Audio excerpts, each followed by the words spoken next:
Рим папасы Франциск Қазақстанға ресми сапармен келеді. Бұл туралы Қасым-Жомарт Тоқаев пен католик шіркеуі басшысының онлайн келіссөздері кезінде белгілі болды. Тараптар ынтымақтастықты нығайтуды және конфессияаралық келісім мен дінаралық диалогты ілгерілету мәселелерін талқылады.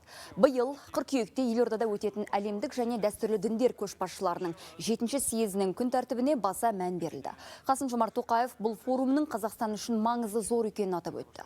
Сондай-ақ елдегі жүзеге асырылып жатқан ауқымды саяси және экономикалық реформалар жөнінде мәлімет берді.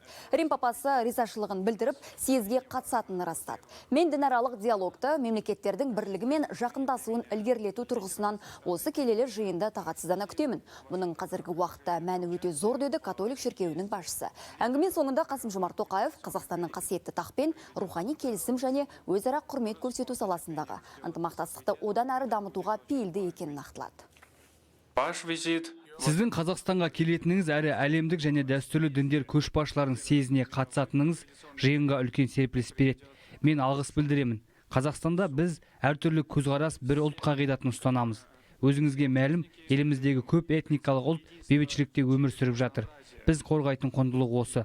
Осы тұрғыда сіздің Қазақстанды қолдауыңыз бен өзара өнімді байланыстың маңызы зор.